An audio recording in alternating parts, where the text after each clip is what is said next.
Hello everyone, ভিডঙ্ক.com ওয়েবসাইটে তোমাদের সবাইকে স্বাগত জানাই। আমি সৌরভ দে, তোমাদের ম্যাথ টিউটর। এখানে তোমাদের সঙ্গে যে প্রশ্নটি নিয়ে আলোচনা করব, দেখো আমাদের এখানে 3টি সংখ্যা দেওয়া আছে, তো এই সংখ্যাগুচ্ছগুলি চতুর্থ সমানুপাতি কি হবে নির্ণয় করতে হবে। তো আমি ধরে নিচ্ছি এখানে চতুর্থ সমানুপাতি যেটা হবে সেটা হলো a কিগ্রা। দেখো এখানে প্রত্যেকটি যে সংখ্যা রয়েছে প্রত্যেকটার একক রয়েছে কিগ্রা, তো স্বাভাবিকভাবেই চতুর্থ সমানুপাতিরও একক হবে কিগ্রা।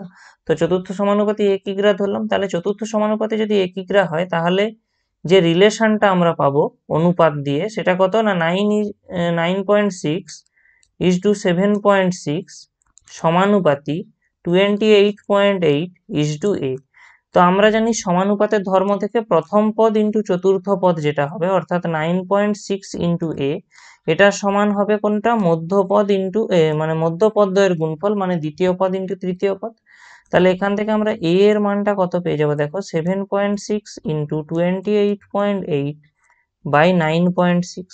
তো দেখো এই পয়েন্ট এবং এই পয়েন্ট, কারণ এরা এক ঘর আগে পয়েন্ট ছিল, এখানেও এক ঘর আগে ছিল, স্বাভাবিকভাবে পয়েন্টগুলো ক্যান্সেল আউট হয়ে গেল, কিন্তু দেখো এখানে একটা পয়েন্ট রয়ে যাচ্ছে। তো আমরা যদি এটাকে মানে পয়েন্টটাকে সরাতে চাই বা ওখান থেকে ডিলিট করতে চাই, তো আমাদেরকে কি করতে হবে, আমাদেরকে হরে একটা 10 গুণ করতে হবে ওটা ব্যালেন্স করার জন্য।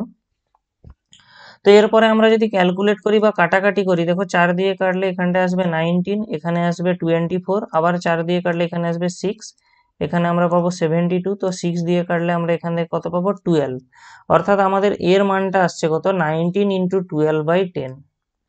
এর মানটা আমরা কত পাচ্ছি 19 ইন্টু 12/10। তো আমরা যদি 19 ইন্টু 12 ক্যালকুলেট করি, দেখো কত পাবো 12 × 9 = 108, 10 12 12 10 22, 228/10।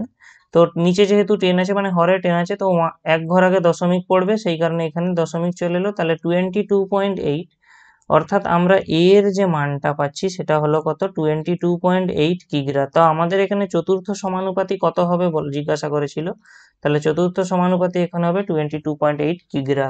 ভিডঙ্ক.com ওয়েবসাইটে এই ম্যাথটি দেখার জন্য অসংখ্য ধন্যবাদ জানাই। এরকমই নানা প্রশ্ন ও তাদের সমাধানের জন্য আমাদের ওয়েবসাইটটি ভিজিট করো।